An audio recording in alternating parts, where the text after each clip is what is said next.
Hello दोस्तों, मैं हूं आपका दोस्त एडवोकेट शिवेंद्र प्रताप सिंह। आज हम बात करेंगे कि 498A या ये कह लीजिए कि पति पत्नी के विवाद में जो मुकदमे हैं 406 का हो, 498 का हो, 3/4 DP एक्ट का हो, कोई भी मुकदमा किस तरह से निरस्त करा सकते हैं, खारिज करा सकते हैं, या चार्जशीट के बाद उस मुकदमे में क्या होता है, आज उस प्रक्रिया के बारे में हम बात करेंगे।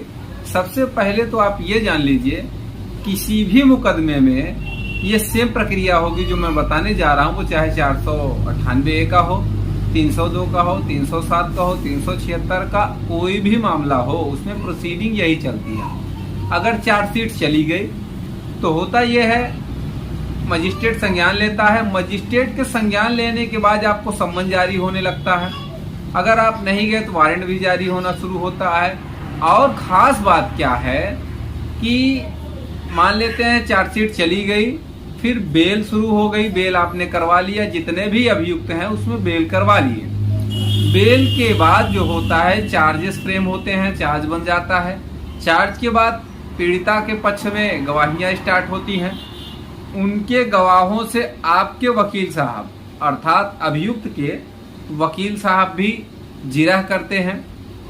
अब उसमें एक बात बहुत गौर करने वाली होती है कि अगर पीड़िता के पक्ष से अगर गवाही में एक गवाह ने कहा कि भाई लाठी से मारा, दूसरे ने ये कह दिया डंडे से मारा, तीसरे ने कह दिया गोली मारी, चौथे ने कह दिया गाली दिया, कहने का ये मतलब है कि अगर पीड़ित पक्ष अर्थात लड़की की तरफ से जो गवाहियां स्टार्ट हुई हैं उसमें अगर कंट्राडिक्शन आया, पहली बात तो गलती ये होती है किसी भी FIR में कोई भी पत्नी, कोई भी लड़की ये मेंशन नहीं करती है कि हुआ क्या था, एक्चुअल किसने मारा था, किसने पीटा था, किसने भगाया था, या किसने क्या किया था, किस समय पे किया था, ये मेंशन बिल्कुल नहीं होता, जो कि केस खारिज कराने के लिए अहम पार्ट होता है।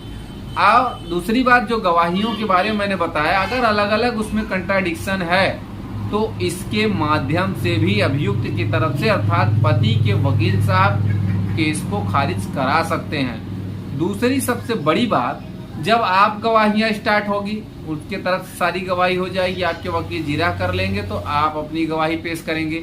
एक बात और, पति भी गवाही दे सकता है अपने केस में। एक हमारे सब्सक्राइबर ने यह सवाल पूछा था, क्या पति की भी गवाही होती है?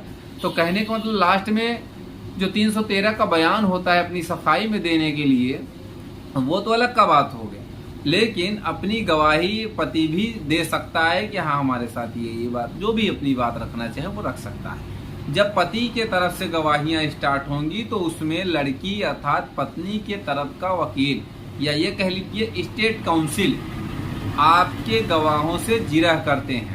ये सारी प्रक्रिया खत्म हो जाने के बाद फाइनल आर्गूमेंट होता है, फाइनल बहस होती है, फिर उसके बाद जजमेंट ऑर्डर, ये सब का काम हो जाता है। उम्मीद करता हूँ, आशा करता हूँ आज की जानकारी आपको पसंद आई होगी। अगर जानकारी पसंद आई तो वीडियो को लाइक करिए, शेयर करिए। यूट्यूब चैनल SP 72 कानून प्रयागराज को जरूर